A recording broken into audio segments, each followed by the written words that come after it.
Maya stood before the mirror, adjusting the sapphire necklace Rohan had given her on their first anniversary. 7 years of marriage, and tonight they were finally celebrating at Bella Notte, the intimate Italian restaurant where he had proposed. She smoothed down her emerald dress, trying to calm the butterflies in her stomach. Between her demanding job as a school principal and Rohan's long hours as a civil engineer, quality time had become a rare luxury. She heard Rohan's footsteps on the stairs and turned with a smile. He looked handsome in his navy suit, but something seemed off. His eyes didn't meet hers with their usual warmth, and his smile appeared forced, almost mechanical. "You look beautiful," he said, but the words felt hollow, rehearsed. The drive to the restaurant was unusually quiet. Rohan kept checking his phone at every red light, his fingers drumming nervously on the steering wheel. Maya noticed a small stain on his collar. Was that lipstick? Her heart began to race, but she pushed the thought away. Trust was the cornerstone of their marriage. She wouldn't let paranoia ruin their evening. Bella Notte was exactly as Maya remembered: dim candlelight, soft violin music, and the aroma of fresh basil and garlic bread. The hostess led them to a corner table draped in white linen. As they sat down, Rohan's phone buzzed again. He glanced at it quickly, his jaw tightening. "Work emergency?" Maya asked, keeping her tone light. "Something like that," he muttered, silencing the phone and shoving it into his pocket. Their waiter, an elderly gentleman with kind eyes and a name tag reading Mr. Patel, brought menus and water. Maya noticed how Mr. Patel's friendly demeanor shifted slightly when he looked at Rohan. Was that recognition? Discomfort? As they ordered, Maya caught a whiff of perfume from Rohan's direction. It was floral, expensive, and definitely not the citrus scent of her own fragrance. Her mind began constructing scenarios she didn't want to believe. Was her husband having an affair? The man who brought her coffee every morning, who left sweet notes in her lunch bag, who had held her hand through her father's funeral, could he betray her like this? "Maya, did you hear me?" Rohan's voice broke through her thoughts. "Sorry, what?" "I asked if you wanted to share the tiramisu for dessert." He was looking at her now, really looking, and she saw something in his eyes. Guilt? Sadness? Fear? "Sure," she whispered, her appetite vanishing. Throughout the first course, Maya observed every detail. Rohan barely touched his pasta. He checked his watch 3 times in 10 minutes. When his phone buzzed again, he excused himself to the restroom, taking the phone with him. Maya's hands trembled as she reached for her water glass. Mr. Patel approached to refill her wine. "Is everything satisfactory, madam?" he asked gently. Maya looked up at him, and something in his compassionate expression made her feel seen. "Mr. Patel," she said quietly, "have you seen my husband here before?" The waiter's face flickered with an emotion she couldn't quite read. Before he could answer, Rohan returned to the table, and Mr. Patel quickly retreated. The foundation of Maya's world was beginning to crack. Arya found herself on Sophie's doorstep an hour later. Mascara streaked down her face, the emerald dress wrinkled from walking aimlessly through the city streets. Sophie took one look at her and pulled her inside without a word, wrapping her in a blanket and making chamomile tea that Arya couldn't taste. "He brought another woman to our anniversary dinner," Arya repeated for the 3rd time, still unable to process the reality of those words. "Just sat her down at our table like it was completely normal." Sophie sat beside her on the couch, her arm around Arya's shoulders. "Did he explain anything?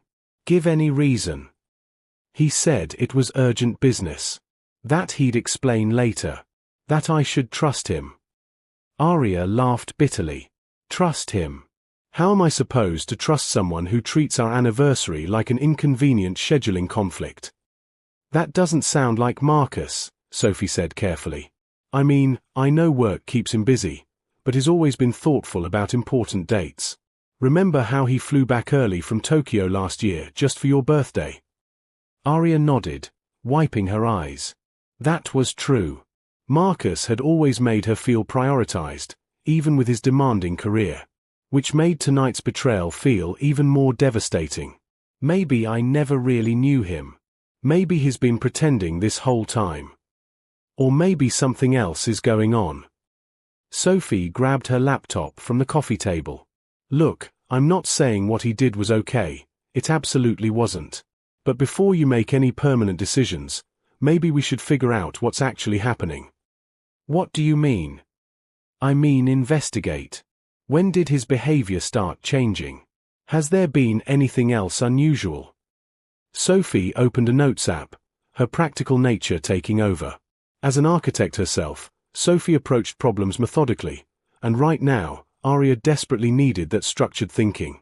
Aria pulled out her phone, scrolling through messages and photos. I don't know. Everything seemed normal until... She paused, zooming in on a photo from 6 months ago. They'd been at a charity gala, both smiling, Marcus's arm around her waist. But now that she looked closely, she could see tension in his jaw, a tightness around his eyes. Until what? Sophie prompted. 6 months ago. Around March. He started working later, taking calls at odd hours. I thought it was just a big client. Aria continued scrolling, noting the gradual change. Fewer spontaneous date nights. More distracted conversations. That weekend trip to wine country he'd cancelled at the last minute. Sophie was typing notes. Did he mention any new clients or projects? He said he couldn't discuss it.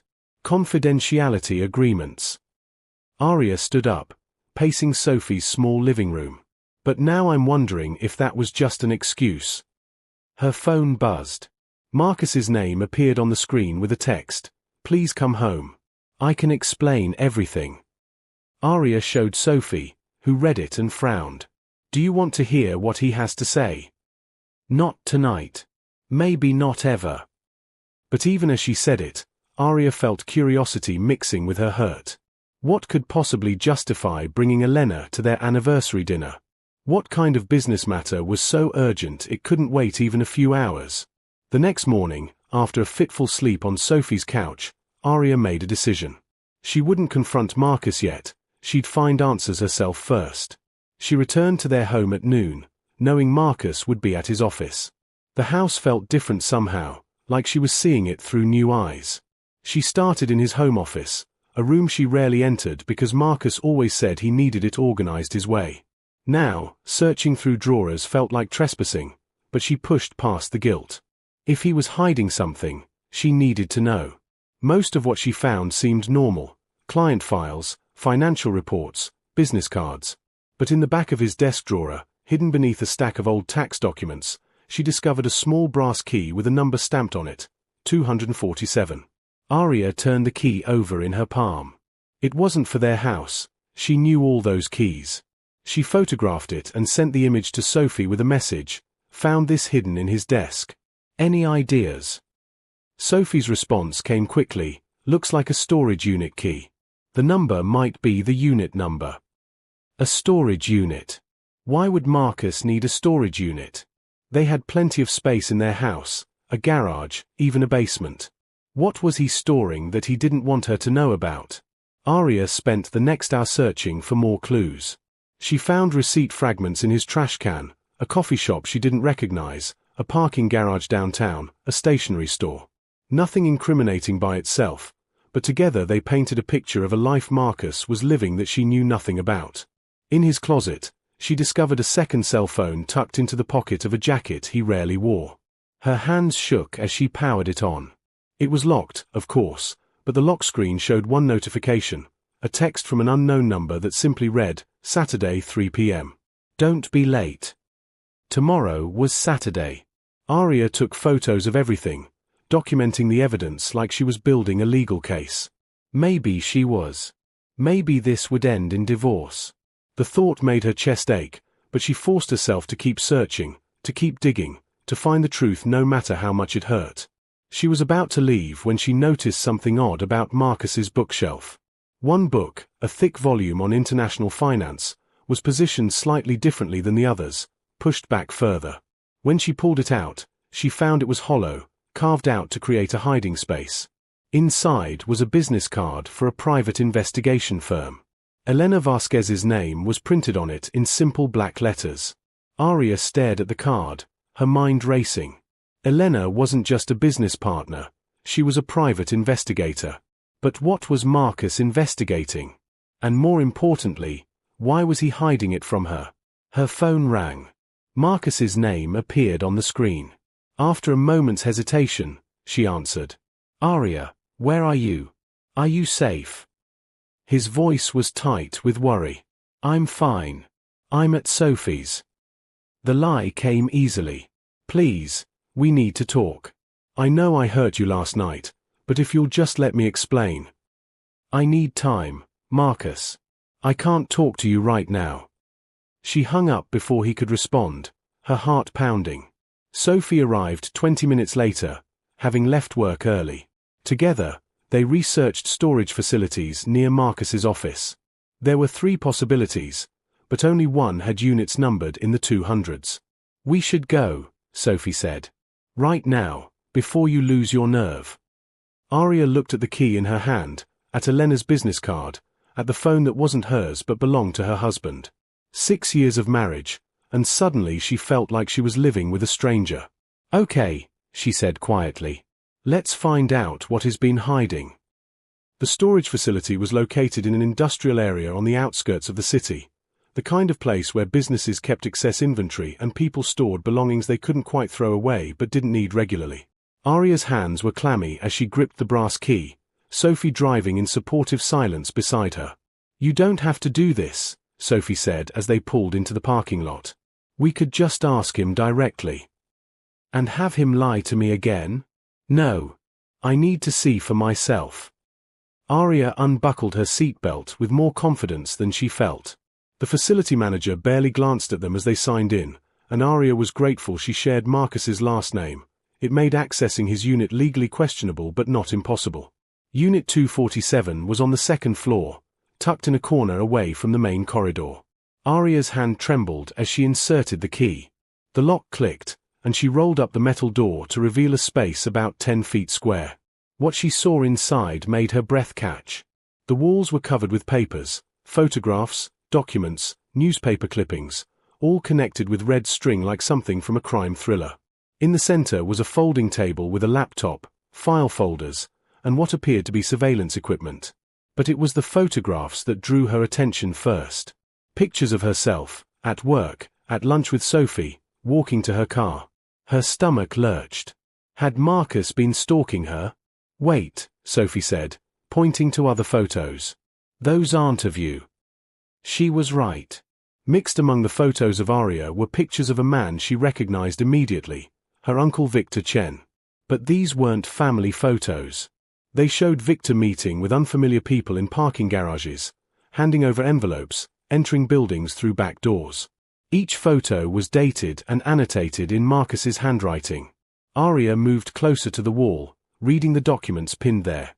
Property deeds for her father's real estate holdings, buildings her father had left to her when he died 3 years ago. But something was wrong. The signatures on several transfer documents weren't hers, though they were frighteningly close. Forged signatures, transferring properties worth millions of dollars. "Oh my God," Aria whispered, her anger at Marcus momentarily forgotten in the face of this revelation. "Victor's been stealing from me." Sophie pulled out her phone, photographing the evidence. "For how long?" Aria examined the dates on the documents. "At least a year. Maybe longer." She felt sick. Her uncle, her father's younger brother, the man who'd hugged her at the funeral and promised to help manage the properties until she was ready, he'd been systematically stealing her inheritance. A file folder labeled Vasquez Investigation caught her eye. Inside were detailed reports in Elena's handwriting. She was indeed a private investigator, licensed and respected. Her reports documented Victor's scheme methodically: forged documents, bribed notaries, shell companies designed to hide the stolen assets. But it was Marcus's notes that made Aria's eyes fill with tears. Page after page of his handwriting, documenting every meeting with Elena, every piece of evidence gathered, every sleepless night spent trying to protect Aria without alerting Victor. One entry from 3 months ago read, "Can't tell her yet. V has someone watching her. If he knows we're onto him, he might accelerate the timeline or worse, hurt her to cover his tracks. Must keep her safe first, then expose him." Another from last month, E suggests bringing A in, but what if VS informant is someone close to her? Can't risk it. She's going to hate me for this, but I'd rather have her hate me and be safe than involve her and lose her forever. Marcus wasn't betraying you, Sophie said softly, reading over Aria's shoulder. He was protecting you. Aria sank into the folding chair, overwhelmed. The anniversary dinner. Elena being there. Look at this. Sophie pointed to a document dated yesterday. It was a surveillance report noting that a waiter at the rooftop restaurant, someone named David Martinez, had been making unusual inquiries about Aria and Marcus's reservation. Further investigation revealed Martinez was Victor's nephew by marriage. Victor had someone spying on us at the restaurant, Aria said, understanding flooding through her. If Marcus had been romantic and attentive, if everything had seemed perfect between us, Victor would have known something was wrong. But if Marcus seemed distracted, if our marriage looked troubled, Victor would think he was safe. That Marcus was too busy with work problems or marital issues to notice the fraud. Sophie sat on the table edge. It was a performance. Aria remembered Marcus's cold tone, the way he deliberately refused to explain. He'd made himself the villain to protect her. The thought of what that must have cost him, humiliating her publicly, letting her believe the worst about him, watching her leave in tears, made her heart ache. She opened another folder and found a timeline. Marcus had discovered the first forged document 6 months ago while helping Aria organize her father's estate files. Instead of confronting Victor directly, he'd hired Elena to investigate, suspecting the fraud went deeper. He'd been right. Victor had been planning this since before her father's death, waiting for the perfect moment to strike. The most recent entry was dated that morning. A found the key. She knows about the storage unit. Victor's man reported increased activity around our house. Running out of time. Need to move now. He knows I'm here, Aria said, showing Sophie the note. And if Marcus knows, then... Her phone buzzed. A text from the unknown number she'd seen on Marcus's secret phone. Abort mission. Victor knows. Get Aria to safety now. Before Aria could respond, Sophie's phone rang. She answered, her face going pale. It's Marcus. He says Victor just left the restaurant where he was having lunch, and is heading in this direction. He says we need to leave immediately. Aria looked around the storage unit at 6 months of Marcus's secret work, at the evidence that could put Victor away, at the proof of her husband's love hidden in surveillance photos and investigation reports. Everything suddenly made horrifying sense. Marcus's late nights, his mysterious calls, his inability to explain. He'd been living a double life, not because he was unfaithful, but because he was desperately trying to save her. We need to take everything, Aria said, her voice steadier than she felt. All of it. The evidence, the files, everything. They worked quickly, loading boxes into Sophie's car. As they were carrying the last load, Aria spotted a letter tucked into the laptop case, her name written on the envelope in Marcus's handwriting. She opened it with shaking hands. My dearest Aria, it began. If you're reading this, you found my secret, and I can only imagine how betrayed you feel. I want you to know that every lie I've told, every moment I've been distant, every time I've hurt you, it's destroyed me. But I would do it 1,000 times over if it meant keeping you safe. Your Uncle Victor is dangerous. The more evidence we gathered, the clearer it became that he wouldn't stop at fraud. He's made threats, hired people to watch you, and I've been terrified that one wrong move would put you in harm's way. So I've kept this investigation secret, even knowing it might cost me our marriage. I love you more than anything in this world. I love you enough to become the villain in your story if it means you survive to write the ending. Please forgive me. And please, be careful. M. Aria folded the letter carefully, tears streaming down her face. She'd spent the last day hating Marcus, questioning everything about their marriage, preparing herself for divorce. But the truth was so much more complicated and so much more painful. We need to go, Sophie urged. Marcus said Victor might. A car pulled into the parking lot below. Through the window, Aria recognized her uncle's silver Mercedes. He stepped out, looking up directly at their unit. And he was smiling. Victor Chen stood in the parking lot, his expensive suit perfectly pressed, his silver hair gleaming in the afternoon sun. He looked every bit the successful businessman, the caring uncle, except for his eyes. Even from the second floor, Arya could see the cold calculation in them.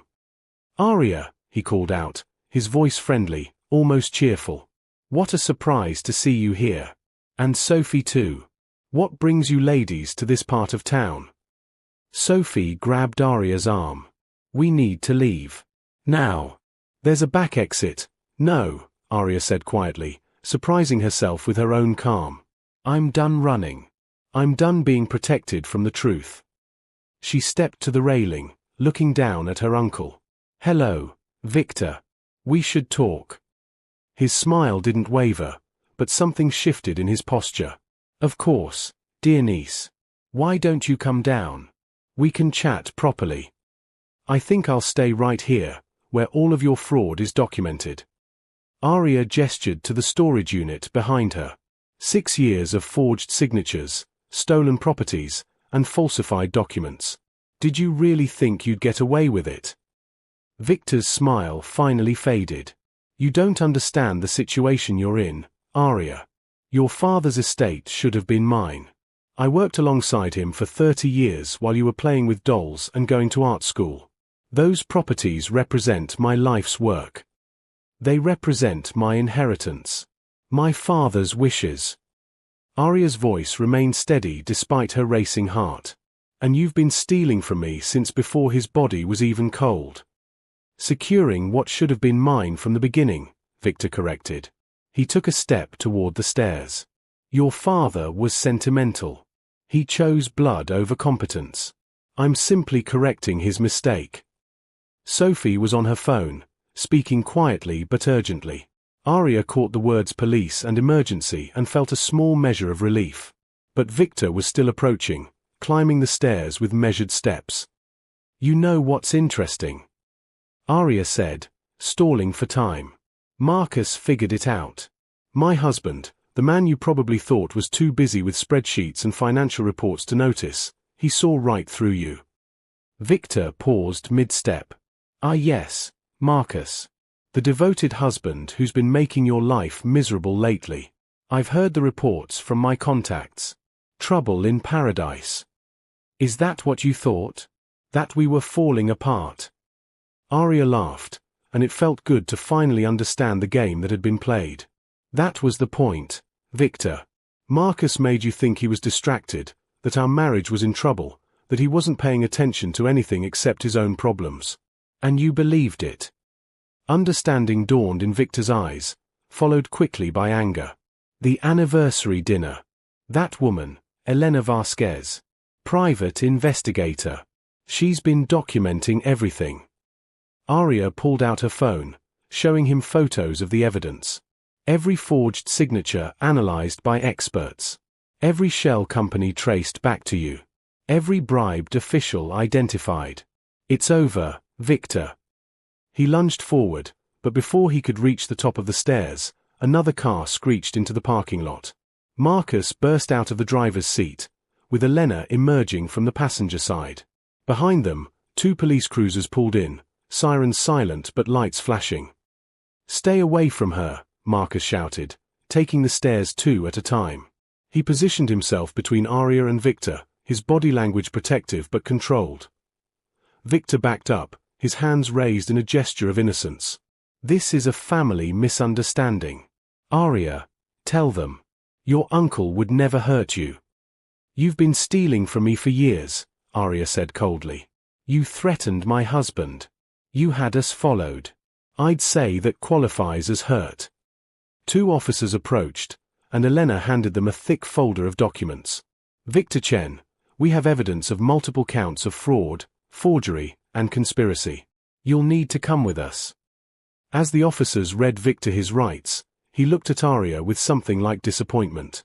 "Your father would be ashamed of you, turning on family like this." "My father would be ashamed of you," Arya countered. "He trusted you. He loved you. And you repaid that by trying to steal everything he worked for." Victor was led away, still protesting his innocence. Other officers began cataloguing the evidence in the storage unit, their cameras flashing as they documented everything Marcus and Elena had compiled. Finally, Arya turned to face her husband. Marcus stood a few feet away, his hands in his pockets, his expression uncertain. He looked exhausted, dark circles under his eyes, his usually neat hair disheveled, his shirt wrinkled like he'd slept in it. "You look terrible," Arya said softly. Marcus laughed, but it came out more like a sob. "I haven't slept properly in 6 months. Every time I closed my eyes, I worried about you, about whether I was making the right choice keeping you in the dark." He took a tentative step closer. "Arya, I'm so sorry. I know the anniversary dinner was unforgivable. I know I hurt you. But I didn't know what else to do. Victor had someone watching us, and I needed him to think we were falling apart, that I wasn't a threat." Arya closed the distance between them and wrapped her arms around him. Marcus froze for a moment, then pulled her close, burying his face in her hair. She felt him trembling, felt tears soaking through her shirt. "I read your letter," she whispered. "I understand why you did it. I understand everything. I thought I'd lost you. When you left the restaurant, the look on your face," his voice cracked. "I would have done anything to protect you, even if it meant you hated me forever. I could never hate you." Arya pulled back to look at him, cupping his face in her hands. "I was hurt and confused and angry, yes. But now I understand. You sacrificed our happiness, our anniversary, your own reputation, all to keep me safe." Elena approached discreetly. "I'm sorry to interrupt, but the police need statements from both of you. It shouldn't take long." The next several hours passed in a blur of questions, statements, and paperwork. Victor was formally charged and denied bail due to flight risk. He'd apparently been preparing to leave the country the following week with over $3 million of Arya's assets already liquidated. It was dark when they finally left the police station. Sophie had driven Arya's car there and pressed the keys into her hand with a knowing smile. "I'll see you Monday at work. Take care of each other." Arya and Marcus drove home in silence, but it was a comfortable silence, the kind they'd shared before all of this began. When they pulled into their driveway, Marcus turned off the engine but didn't move to get out. "I have something else to confess," he said quietly. Arya's heart skipped. "What?" The anniversary dinner wasn't completely ruined. He reached into the back seat and pulled out a small wrapped box. "I had this ready. I was going to give it to you after Elena left, but you were gone before I got the chance." She opened the box to find a delicate platinum bracelet with 6 small charms, one for each year of their marriage. Each charm represented a memory, a tiny Eiffel Tower for their honeymoon, a book for the year she'd opened her architecture firm, a house for when they'd bought their home. "The 6th charm," Marcus said, pointing to an empty link, "I was going to let you choose. Whatever represented this year for you." Arya looked at the empty space, thinking about what this year had brought, secrets and lies, but also sacrifice and protection. Fear and betrayal, but also love deeper than she'd imagined possible. "I know what it should be," she said. "A key. To represent what was hidden and what we found." Marcus smiled, the first genuine smile she'd seen from him in months. "A key to represent trust." "And truth," Arya added. She fastened the bracelet around her wrist, admiring how it caught the streetlight. "Marcus, I need you to promise me something. Anything. No more secrets. If something like this ever happens again, if I'm ever in danger or there's something I need to know, you tell me. We face it together. No more protecting me by pushing me away." Marcus took her hand, interlacing their fingers. "I promise. Though I hope nothing like this ever happens again. I don't think my heart could take it." They sat in the car a while longer, processing everything that had happened. The nightmare of the anniversary dinner seemed like it had occurred years ago, not just yesterday. So much had changed in such a short time. "Do you think you can forgive me?" 3 months had passed since Victor's arrest, and autumn had painted the city in shades of amber and gold. Arya stood in front of the bathroom mirror, adjusting the simple white dress she'd chosen for today's ceremony. It wasn't a wedding dress, not quite, but it felt significant nonetheless. "Are you ready?" Sophie called from the bedroom, where she was helping Marcus with his tie. "Almost," Arya replied, fastening the platinum bracelet Marcus had given her. The 6th charm now hung beside the others, a delicate key, just as she'd wanted. But there was a seventh charm now too, one Marcus had added last week, a small shield, representing protection and partnership in equal measure. The legal proceedings against Victor had been exhausting but ultimately successful. He'd been sentenced to 8 years in prison for fraud, forgery, and conspiracy. His assets had been seized, and Aria had recovered not only what he'd stolen but additional properties he'd hidden in shell companies. Her father's legacy was secure. But the real victory had been something quieter, more personal. In the months of court dates and depositions, Aria and Marcus had learned to communicate in ways they'd never managed before. No more secrets, as Aria had insisted that night in the car. They'd started couples counseling, not because their marriage was broken, but because they wanted to ensure it never came that close to breaking again. "You know," Marcus said, appearing in the bathroom doorway looking handsome in his navy suit, "when you said you wanted to renew our vows, I thought you meant in a year or two. Not 3 months later." Aria turned to face him, smiling. "After everything that happened, I wanted to make new promises. Better ones. Promises we make with our eyes open, knowing exactly what we're committing to." "And what are we committing to?" Marcus asked, stepping closer. "Honesty. Partnership. Facing everything together, whether it's dangerous uncles or just everyday life." She straightened his tie, which Sophie had gotten slightly crooked. "Plus, I wanted a do-over on our anniversary.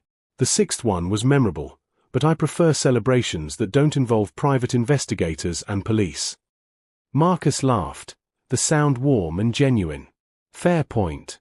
Though Elena sent us a very nice engagement gift." "It's a vow renewal gift, not an engagement gift," Aria corrected, though she was smiling. Elena had indeed sent a beautiful crystal vase with a note that read, "To facing the truth together." EV. They'd invited only 20 people to the ceremony, close friends and family who'd supported them through the ordeal. Aria's mother had flown in from Seattle, and Marcus's parents had driven from Boston. Conspicuously absent were Victor's side of the family, most of whom had cut ties with Aria after the trial. "Good riddance," her mother had said firmly when Aria expressed sadness about losing that connection. "Anyone who defends what Victor did isn't family worth keeping." The ceremony was held at a small botanical garden, nothing like the elaborate wedding they'd had 6 years ago. No massive guest list, no 12-tier cake, no choreographed first dance. Just intimate and meaningful, which was exactly what they needed. Sophie served as their officiant, having gotten ordained online specifically for this occasion. "We're gathered here today," she began, her voice carrying across the small assembly, "not to witness a beginning, but to celebrate a continuation. Aria and Marcus have been married for 6 years, but today they choose each other again, with full knowledge of what that choice means." Aria had written her own vows, and her hands trembled slightly as she unfolded the paper. "Marcus, 6 months ago, I thought I knew everything about you. I thought marriage meant never being surprised, never being challenged, always being comfortable. I was wrong about all of that." A few guests chuckled. Marcus squeezed her hand encouragingly.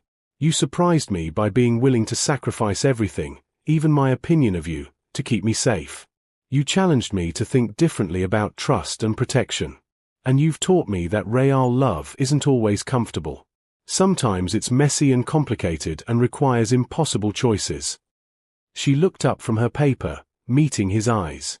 "I promise to never take the easy way out again. I promise to ask questions instead of jumping to conclusions. I promise to trust that your intentions are good, even when I don't understand your actions. And I promise to face every challenge together, as true partners." Marcus's vows were simpler but no less powerful. "Aria, I promise to never hide the truth from you again, no matter how scary it seems. I promise to trust you with my fears and my doubts. I promise that protecting you will never again mean pushing you away. And I promise to spend the rest of my life earning back the trust one nearly destroyed."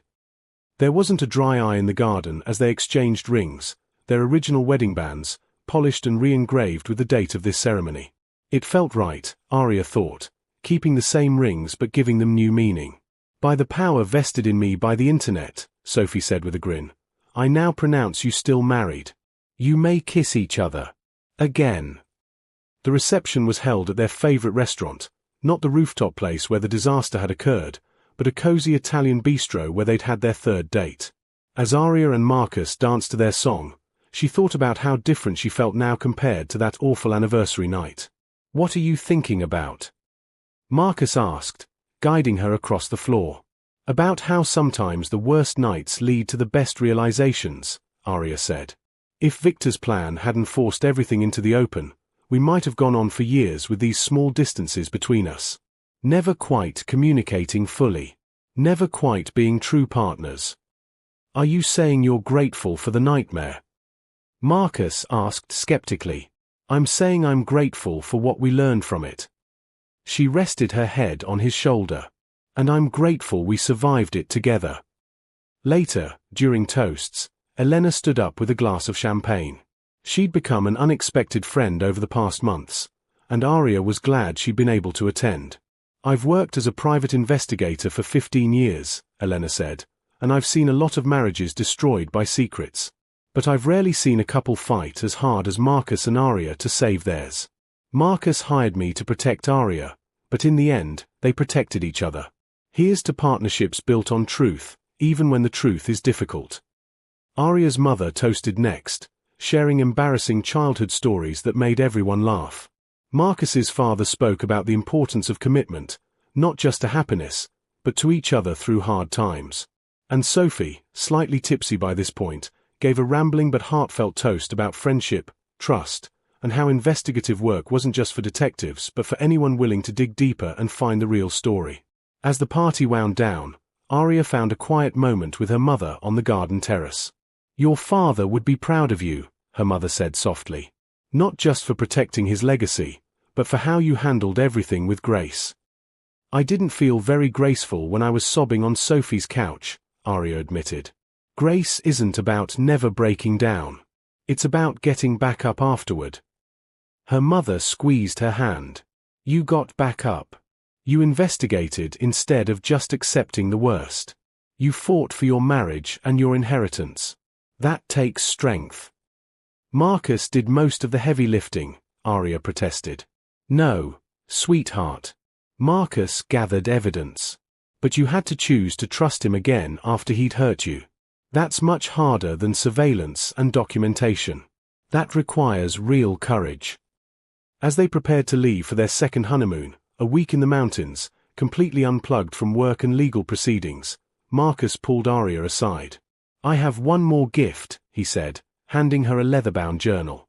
She opened it to find the first page filled with Marcus's handwriting. It was dated 6 months ago, the day he discovered the first forged document. "I kept this throughout the investigation," he explained. "My thoughts, my fears, my hopes. I want you to read it, to understand exactly what I was going through. No more mysteries." Aria flipped through the pages, seeing her name repeated over and over, seeing Marcus's anguish and determination written in ink. "This must have been terrifying to give me." "It is," Marcus admitted. "But transparency goes both ways. If I want you to trust me, I need to show you who I really am, even the parts that are scared or uncertain or imperfect." That night, in their hotel room in the mountains, Aria read Marcus's journal while he slept beside her. She read about his initial disbelief when he'd found the forged signature, his decision to investigate rather than immediately tell her, his daily torture of living a double life. One entry from 2 months ago particularly struck her, saw Aria arranging flowers today, humming to herself, completely unaware of the danger surrounding her. She looked so peaceful. "I've destroyed that peace by keeping secrets, but I'd destroy her safety by revealing them too soon. When did protecting someone become the same as lying to them? When did love become so complicated?"